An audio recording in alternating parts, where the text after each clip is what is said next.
Lisa on the Tom Leykis Show. Hello. I'm here. Well, the last caller just tops it all. I mean, he's saying how his poor brother got this girl pregnant. Well, come on. Who's the idiot here, really? Poor him. He now has this debt. Well, he should have kept it in his pants. Dear, people don't keep it in their pants. They have sex. That's what people do. Then they need to be more responsible. Well, I agree. You should certainly wear a condom, but in addition, we have a society where women are legally permitted to lie about being on birth control, and that's what happened in that case. Oh, but so a man does not, the man only thinks with one thing? Actually, that's the only, dear, I'm going to bring you a little news bulletin here. What's that? That's the only reason we talk to you is because you've got a vagina. Oh, tell me about it. But then they... All right, well, that's it. That's it. Case closed. They gripe that, oh, no, she's pregnant now. Oh, no. Notice the fact that I brought up the fact that she had lied about birth control. You don't even deal with that. You just ignore that fact. Oh. Yeah, but then that's what he gets. But you see, that's what I'm saying. You say that men should get screwed over by women who are legally allowed to commit fraud. Oh, well, how about a man when they say they're sterile? That's fraudulent also. And you know what? By the way, I don't think that should be legal either. Well, and it isn't it. It is. Well, it shouldn't be. You should not be able to defraud anybody about your ability to have children. And I think that that should be actionable. I think that if the man does not, because every time they have a relationship, there's always that possibility. Mistakes happen. No, but dear, we're not talking about mistakes are one thing. When somebody lies and says they're on birth control when they're not, that's fraud. Oh, well, definitely. That's not a mistake. That's intentional. But he needs to take responsibility for himself. The fact is that you don't want to get involved with a single mother, because single mothers do these kinds of things. Oh, but why?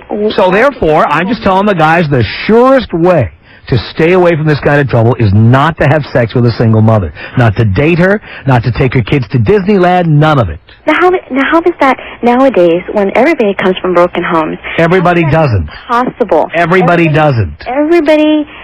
The majority of society nowadays are from broken homes. It doesn't matter. The point is, everybody doesn't have children. Everybody doesn't. You're going to run into... I don't have children. You're going to run into someone that has at least one child. Maybe you have children you don't even know about. Again, if you know they have children, stay away. Well, I agree, but it's good. Well, I'm glad we agree. It's going to get harder and harder as time goes on. Well, no, if my boys stay away from single mothers, there'll be less and less of them. Well, what about the men also? Poor women, don't get involved with the men that have... We had this conversation already. Oh, yeah, we did.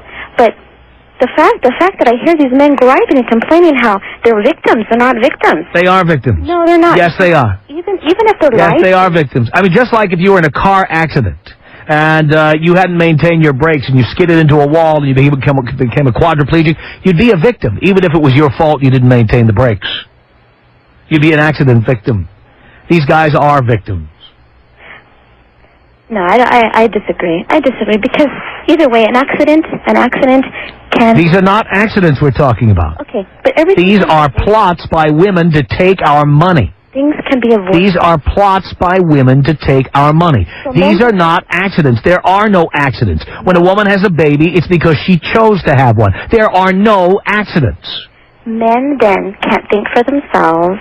Men then can't make those decisions. Men can't take care of themselves. Is that what you're saying? Men don't have the right to make those decisions. Women have the right to make those decisions. The right to choose belongs only to women, not to men. Oh, no, but it takes two.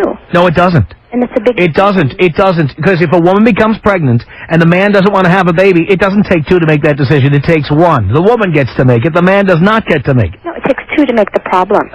No, dear. No, dear, because, again, women have 12 different forms of birth control available to them. They also have morning after pill, RU486, and abortion. If a baby is born, it's because the woman chose to have the baby. And if a woman chose to lie about birth control so she can get knocked up by a particular guy, it's because she wants to take his money. But you're saying it's always the woman's responsibility then. I'm saying that is the woman's fault. No. Yes, it is. It's not. Yes, it is. A baby is not born because a man forces you to have a baby. It is a woman's choice. But the thing is, at the same time when it's happening, the man also needs to realize, you know what, she could be lying to me. I tell the boys that, but that doesn't mean they're not victims when some bitch lies. Well, I don't know. I think that the ones that call and they complain about how they've been victimized are just dumbasses, I think. Because they need to realize that it takes two. Dear, you're repeating your material. Thank you.